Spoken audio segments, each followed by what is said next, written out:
अपन बात कर रहे थे एंडोक्राइन ग्लैंड की 12th बायोलॉजी के अंतर्गत। और एंडोक्राइन ग्लैंड के अंदर अपन ने पीछे थायराइड ग्लैंड पढ़ी। थायराइड ग्लैंड के हार्मोन्स और उसके हाइपर सिक्रेशन और हाइपो सिक्रेशन से होने वाले डिसऑर्डर देखे। आज अपन बात करेंगे पैराथायरॉइड ग्लैंड की। पैराथायरॉइड ग्लैंड कहाँ सिचुएटेड होती है, कहाँ लोकेटेड होती है, उसकी अपन बात करेंगे। उसके द्वारा कौन सा हार्मोन सिक्रीट होता है उसकी बात करेंगे। और उस हार्मोन के हाइपो सिक्रेशन और हाइपर सिक्रेशन से जो डिसऑर्डर ह्यूमन बॉडी के अंतर्गत होते हैं उनकी अपन बात करेंगे। तो सबसे पहले पैराथायरॉइड ग्लैंड की अगर बात करें कि ये कहाँ लोकेटेड होती है, तो जो थायराइड ग्लैंड अपन ने पढ़ी थी जिसकी शेप कैसी थी, एच आकार की उसकी शेप थी। अंग्रेजी का कैपिटल लेटर जो एच है उसके आकार की उसकी शेप थी। थायराइड ग्लैंड का जो बैक व्यू है,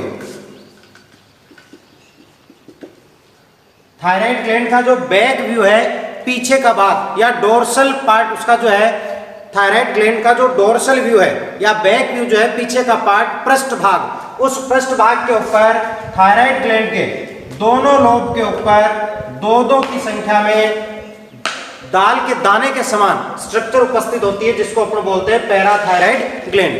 थायराइड ग्लैंड के बैक व्यू में या डोर्सल पार्ट में या पृष्ठ भाग में अगर पीछे की ओर देखें तो वहां पर उसकी एंटीरियर और पोस्टीरियर दोनों लोब जो ऊपर में नीचे की दोनों पालियां जो है, उन लोब्स के अंदर एक लोब के अंदर 2 और दोनों लोब के अंदर 2 की संख्या में कुल 4 संख्या में होती है। यानी टोटल संख्या अगर पैराथायराइड की देखें तो कितनी होती है, 4 होती है। और वो कहाँ स्थित होती है, थायराइड ग्लैंड के डोर्सल पार्ट के ऊपर, बैक व्यू के ऊपर। अब ये जो थायराइड ग्लैंड के बैक व्यू पर जो पैराथायराइड ग्लैंड उपस्थित है, इसके अगर भार की बात करूं मैं तो वो 0.01 से 0.03 ग्राम इसका जो है वो लगभग भार होता, बहुत ही छोटी होती है, दाल के दाने के समान, जैसे अरहर की दाल है उस प्रकार से पीले रंग की। अब उसके बाद में अपन बात करते हैं, ये तो हो गई इसकी लोकेशन की कि कहाँ स्थित होती है। अब अगर मैं इसके द्वारा सिक्रीट होने वाले हार्मोन और उनके फंक्शन की बात करूं तो इस पैराथायराइड ग्लैंड के द्वारा पीटीएच पैराथायराइड हार्मोन सिक्रीट होता है जिसको अपन कहते हैं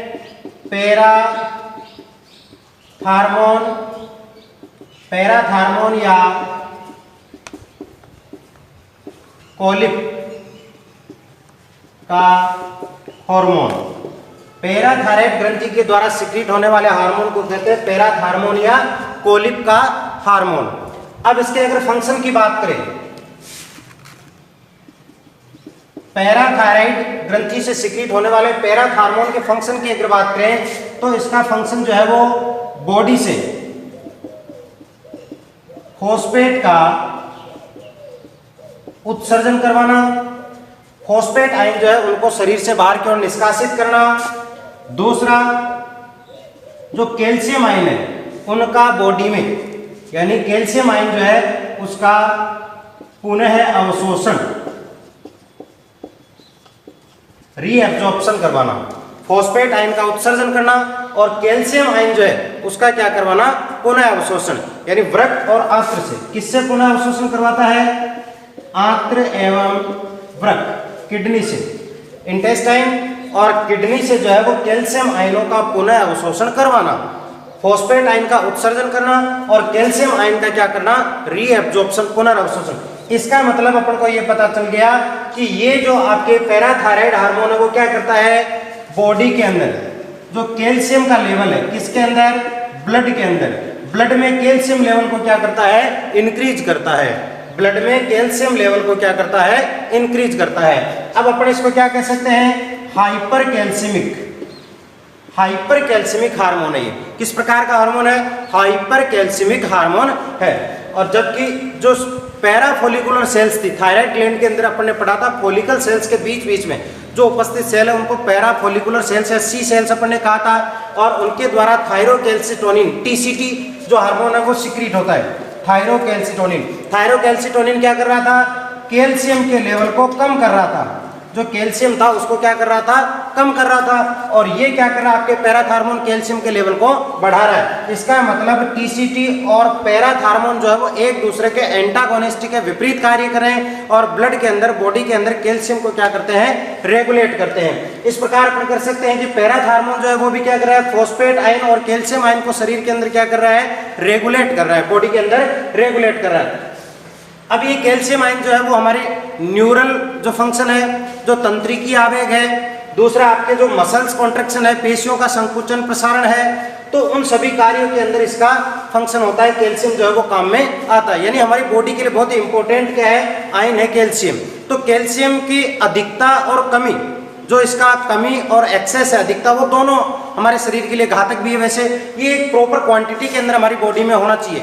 अगर इसकी क्वांटिटी ज़्यादा या कम होती है, जितनी रिक्वायरमेंट इसकी बॉडी के अंदर है, जिसके ऊपर आगे बात करेंगे हाइपो और हाइपर कैल्शियमिक में, तो ये तो इसका फंक्शन है कि फॉस्फेट का उत्सर्जन करना, कैल्शियम आयनों का आंत्र और वृक्क से पुनर्अवशोषण करना, और इस प्रकार से ये ब्लड के अंदर क्या करता है, कैल्शियम के लेवल को इंक्रीज करता है और कैल्शियम और फॉस्फेट आयनों को क्या करता है, रेगुलेट करने का कार्य करता है। अब अपन बात करते हैं कि इस पैराथार्मोन, जो पैराथार्मोन है, इस पैराथार्मोन के या पैराथायरोक्सिन के अधिक सिक्रीशन और कम सिक्रीशन से किस प्रकार के डिसऑर्डर ह्यूमन बॉडी के अंदर हो सकते हैं।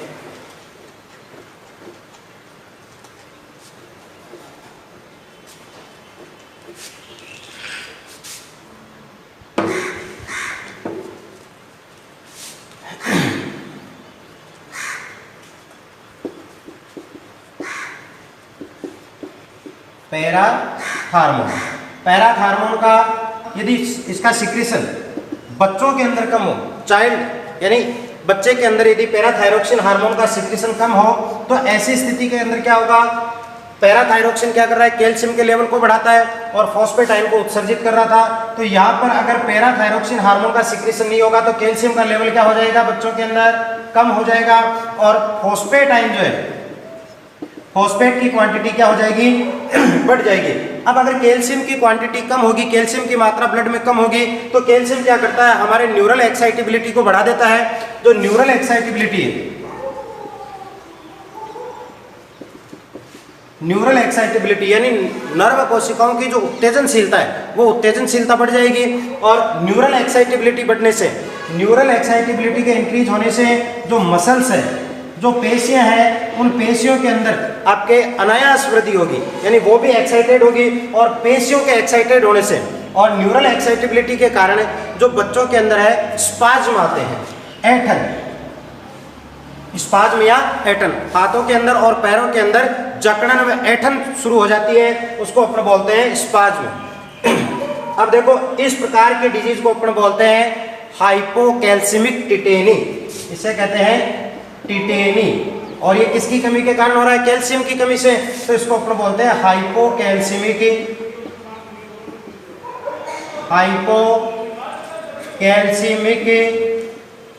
Tetani, hypocalcaemic tetani. और इस टिटेनी रोग के अंदर क्या होता है, बच्चों के अंदर कैल्शियम का स्राव, कैल्शियम का निर्माण नहीं होगा, यानी कैल्शियम की कमी होगी, थायरोक्सिन पैराथायरोक्सिन हार्मोन के कम सिक्रीशन के कारण, और कैल्शियम का लेवल अगर ब्लड में कम होगा तो ऐसी स्थिति में न्यूरल एक्साइटेबिलिटी होगी और मसल्स जो है वो भी अनायास वृद्धि करेंगी। ऐसी स्थिति के अंदर स्पाज्म यानी जकड़न में ऐंठन हाथ में पैरों के अंदर बच्चों के अंदर दिखाई देगी होती है, जिसको अपन बोलते हैं हाइपोकैल्सिमिक टिटेनी। ये तो बात हो गई किसकी, हाइपो सिक्रीशन की। अब अपन बात करते हैं हाइपर सिक्रीशन की। यदि स्राव अधिक हो जाए, यदि पैराथायरोक्सिन हार्मोन का स्राव अधिक हो, तो ऐसी स्थिति के अंदर क्या हो सकता है, किस प्रकार का डिसऑर्डर होता है,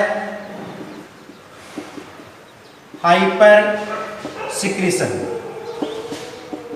अतिस्राव। यदि पैराथायरोक्सिन हार्मोन का हाइपर सिक्रीशन होगा, तो हाइपर सिक्रीशन के समय क्या होगा, पैराथायरोक्सिन क्या करता है, कैल्शियम के लेवल को बढ़ाता है, कैल्शियम के लेवल को क्या करेगा, इंक्रीज करेगा। अब कैल्शियम का जो आपके पास में जो सब्सटेंस है कि कैल्शियम की पूर्ति हमारे बॉडी के अंदर किसके द्वारा होती है, मिल्क या मिल्क प्रोडक्ट के द्वारा।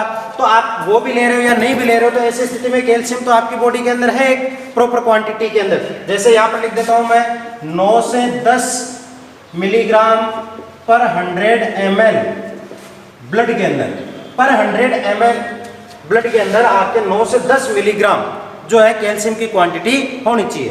पर 100 ml ब्लड के अंदर कितनी क्वांटिटी होनी चाहिए? 9 से 10 मिलीग्राम। अब यदि 9 मिलीग्राम से कम है, यदि 9 मिलीग्राम से कम क्वांटिटी में यदि आपके 9 मिलीग्राम से यदि कम है कैल्शियम 100 ml ब्लड के अंदर, तो उसको अपन क्या कहेंगे? हाइपोकैल्सिमिक।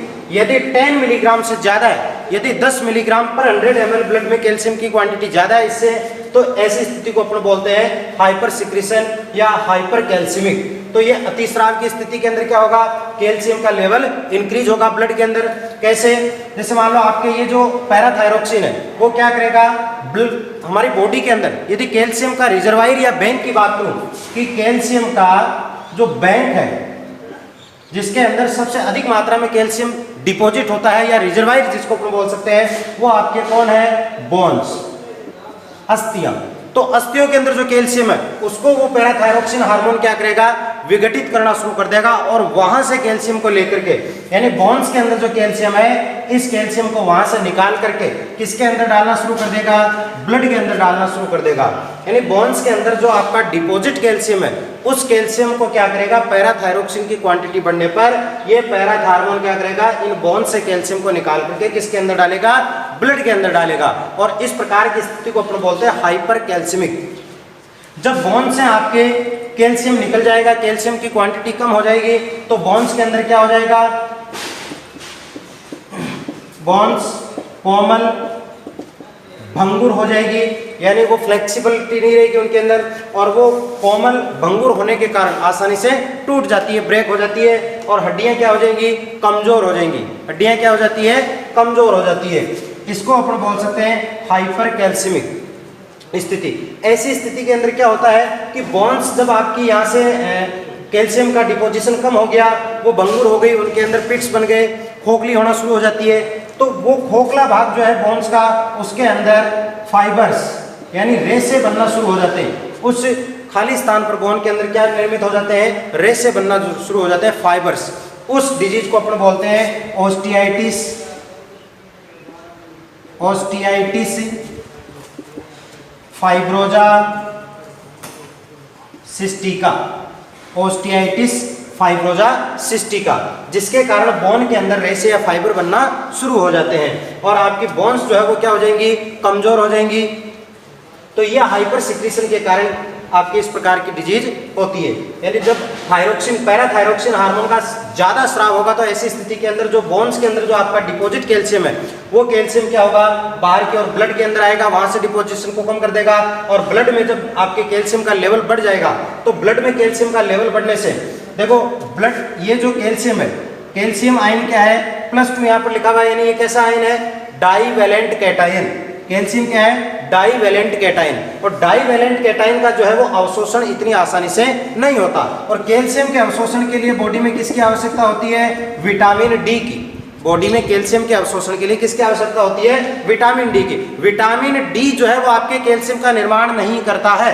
मैं यहाँ पर एक बार फिर स्पष्ट कर दूं, विटामिन डी जो है वो कैल्शियम का निर्माण नहीं करता है। विटामिन डी क्या करता है? ह्यूमन बॉडी के अंदर कैल्शियम के अवशोषण को बढ़ाता है। यानी कैल्शियम का जो बॉडी के अंदर अवशोषण होगा, एब्जॉर्प्शन होगा, वो किसके द्वारा होगा? विटामिन डी के द्वारा। तो विटामिन डी का जो फंक्शन है, विटामिन डी जो निर्मित होता है, सिंथेसाइज होता है, वो भी पैराथ हार्मोन की उपस्थिति में होता है। तो विटामिन डी की यदि कमी होगी तो कैल्शियम आयन का अवशोषण नहीं होगा, और ऐसी स्थिति में यदि कैल्शियम आयन का अवशोषण आपके इतनी आसानी से क्यों नहीं होता है? क्योंकि ये आपके क्या है? Divalent cation.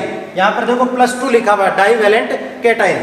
तो ये आपके ब्लड के द्वारा बॉडी के अंदर अवशोषित नहीं होगा। ऐसी स्थिति के अंदर जो यूरिन है, यूरिन के द्वारा ये आपके अवशोषित नहीं होगा, और किडनी के अंदर, किडनी के अंदर इसका क्या हो जाएगा?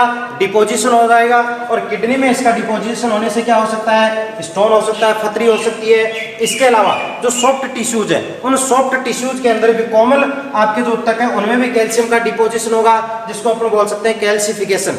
यानी जो सॉफ्ट टिश्यू है उनके अंदर भी कैल्शियम का क्या हो जाएगा? कैल्सिफिकेशन यानी डिपोजिशन हो जाएगा। किडनी के अंदर स्टोन बन सकती है, क्योंकि कैल्शियम का अवशोषण नहीं होगा विटामिन डी की कमी के कारण। विटामिन डी क्या है, आपके कैल्शियम का अवशोषण बॉडी के अंदर करवाता है। तो एक प्रॉपर क्वांटिटी में यदि विटामिन डी की कमी है तो ऐसी स्थिति में कैल्शियम का अवशोषण नहीं होगा, क्योंकि ये क्या है, डाईवैलेंट कैटाइन है। इसी प्रकार अपन देखते हैं डाईवैलेंट कैटाइन के अंदर जैसे आपका मैग्नीशियम भी है, एल्यूमिनियम आयन है। जब किसी प्रकार की कॉन्स्टिपेशन होती है तो ह्यूमन को कॉन्स्टिपेशन के दौरान जो लिक्विड दिया जाता है उसमें मैग्नीशियम या एल्यूमिनियम जो डाईवैलेंट कैटाइन है वो होते हैं उसके अंदर उपस्थित। तो मैग्नीशियम क्या करता है, जब आपकी इंटेस्टाइन में जाएगा तो मैग्नीशियम अवशोषित नहीं होगा, और अवशोषित नहीं होगा तो इंटेस्टाइन का जो सॉल्यूशन है वो कैसा हो जाएगा, हाइपरटोनिक सॉल्यूशन। और हाइपरटोनिक सॉल्यूशन होने से जो अंदर का जो पानी है वो आंत के अंदर इंटेस्टाइन में आएगा, और आंत में आने से उसकी क्वांटिटी जो मास है वो बढ़ जाएगा, और कॉन्स्टिपेशन जो है वो धीरे धीरे क्या होगा, कम होगा। तो उसी प्रकार से कैल्शियम भी क्या है, अवशोषित नहीं होता है, और विटामिन डी जो है वो आपके क्या करता है, कैल्शियम के अवशोषण को बढ़ाता है। तो इस प्रकार से हाइपर सिक्रीशन जब होगा तो ऐसी स्थिति के अंदर ब्लड के अंदर कैल्शियम लेवल बढ़ जाता है, और उससे इस प्रकार की डिजीज देखने को मिलती है ह्यूमन के अंदर। अब अगर इसका अपन देखें कि उपचार क्या है, तो बढ़ा हुआ जो भाग है पैराथायराइड का, जो ग्रोथ किया हुआ भाग है जिसके कारण हाइपर सिक्रीशन हो रहा है, तो उस बढ़े हुए भाग को अपन क्या कर सकते हैं, सर्जिकल मेथड से उसको काट करके अलग किया जा सकता है, उससे उपचारित किया जा सकता है। ये आपके पैराथायराइड ग्रंथि और उससे होने वाले डिसऑर्डर थे। ये यूट्यूब चैनल है, इस पे आप ज़्यादा से ज़्यादा सब्सक्राइब करें, शेयर करें, ताकि दूसरे बच्चों को भी इसका क्या है कि पता चल सके, और वो भी इस वीडियो को देख करके अपनी स्टडी को जारी रख सके। धन्यवाद।